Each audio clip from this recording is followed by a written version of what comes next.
the future of the Philippines, now being a small country, is really tied up with the rest of ASEAN. We subscribe to a more integrated ASEAN, but we believe that for us to fully participate in a more integrated ASEAN, we have to get our house in order first. And that's why we need to address the infrastructure gap. You just fly into Kuala Lumpur. A lot of my Malaysian friends complain about your airport and some of your processes here. But when you come from the Philippines, this is so much better than what we have in the Philippines. That's why we need to make sure that we address this infrastructure gap. This is quite ambitious, and we need the support of the private sector to actually jumpstart it, because the finances of the Philippines is really not in the best of shape yet to fully fund most of this infrastructure. I was mentioning earlier to some of my friends in the table that we continue to be the largest borrower in the financial markets in Asia.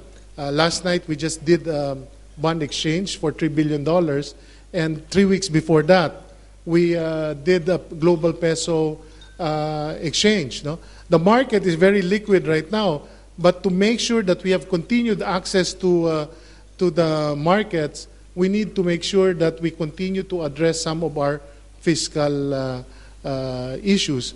Again, to address fiscal issues, you need political mandate in the Philippines, because the Philippines is, compared to our ASEAN neighbors, lags behind in terms of our ability to collect taxes. Whereas ASEAN averages 17%, the Philippines averages only 13.8%. So our goal is to bring that up to 17%. And the only way to bring that up is to prosecute tax evaders and smugglers. But most of these smugglers and tax evaders are also the key political players. So clearly, the challenge is how you translate this political mandate of President Aquino into better governance. No? Stronger our domestic ASEAN market is, the more we will be able to survive another crisis. And that's something that we in the Philippines are looking into seriously. We've been trying to grow the economy through exports and through the export not only of services, but also because of need our labor. But at the same time, right now, we're looking at how we can actually activate our domestic market so that our growth will not just be dependent on exports. With the increasing the depreciation of the dollar, no?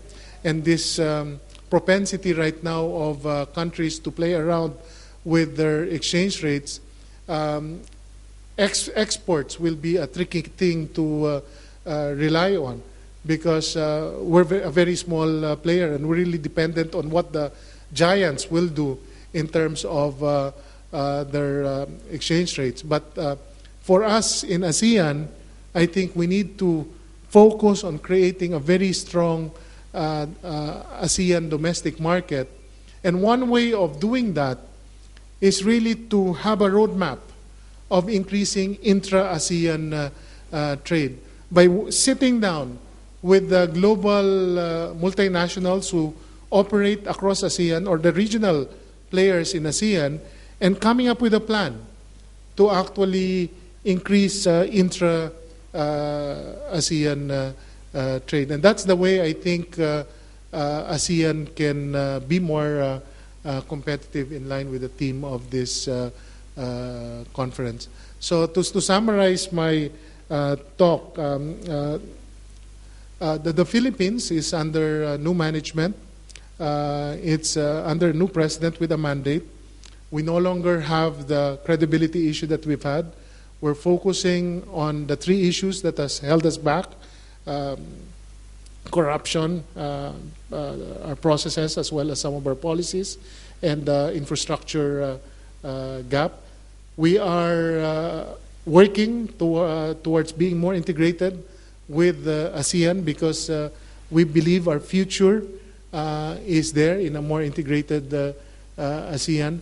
But we're asking our ASEAN brethren that to make that happen, we need to address several things, no? Including what I mentioned earlier, such as a common customs boundary, harmonized standards, and really investment in each other's infrastructure to reduce the gap. And finally, I think as ASEAN, we should reach out to the rest of the world and encourage the rest of the world to address how we, as one global community, can address the globalization of the effects of development, no? Which is climate change, and in some cases diseases as well, but more climate change.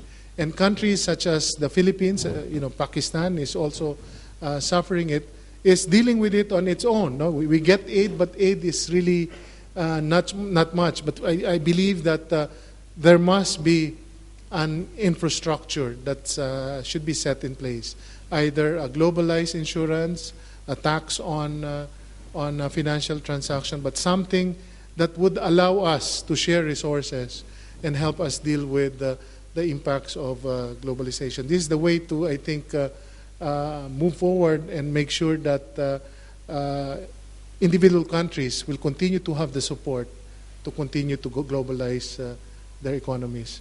I think those are my thoughts, and I'll be ready to answer questions. Thank you.